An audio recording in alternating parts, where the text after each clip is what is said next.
Simulan natin ang aksyon sa Bagyong Ompong. Patuloy itong kumikilos pa norte. Nakataas na rin ang signal number 1 sa ilang probinsya kabilang ang Isabela. Para sa update Action Live si Romel Lopez. Romel, kumusta na ang lagay ng panahon dyan sa Isabela?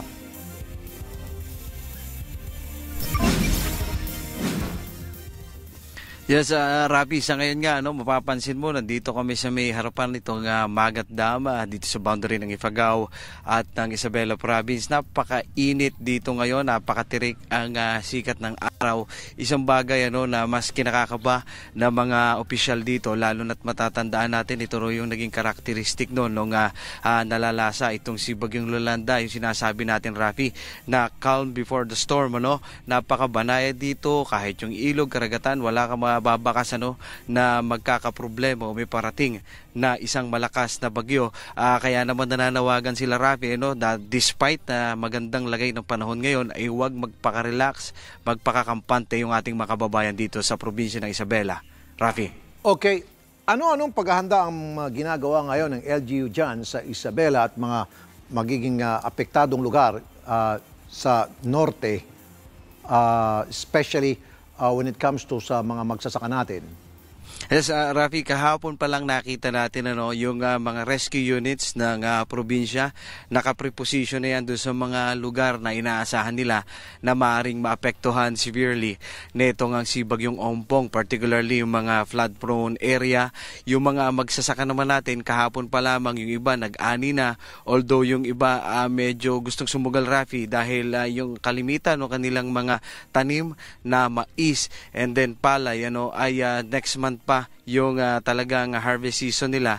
Kaya yung iba medyo gustong sumugal, na hintayin daw nila na palampasin itong bagyo. Pero para nga sa mga kababayan natin na mas gustong magsigurado, kahapon pa lamang nag-ani na sila ng mga mais and then mga palay, and yung iba binilad na nila para at the same time hindi na rin mabasa. The moment kasi na mabasa yung kanilang mga crops na yan, usually daw nababarat na yung presyo sa merkado. Itong Isabela, Rafi, ang pinakamalaking corn producer dito sa buong bansa at pangalawa naman siya sa pinakamalaking rice producer sa ating bansa, Rafi. Okay, nagpapatupad daw ngayon dyan ng liquor ban. Bakit at hanggang kailan itong liquor ban na ito? Rafi, the moment na magkaroon na ng storm signal itong probinsya ng Isabela, yan ay nakagawian na rito at pinatutupad dito sa buong probinsya nga na bawal na magbenta at bawal nang uminom.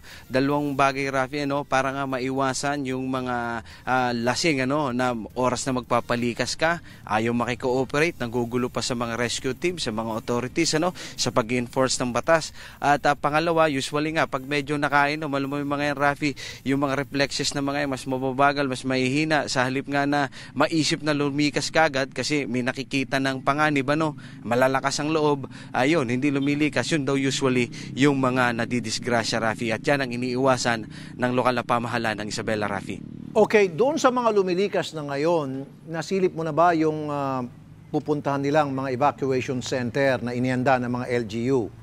Yes, Rafi, the usual pa rin yung ginagamit natin dito, yung mga classrooms, at ang kagandahan nga dito, Rafi, although sa ngayon ay wala pa naman pinatutupad na mandatory evacuation. Romel Lopez, nagbabalita live mula sa Isabela.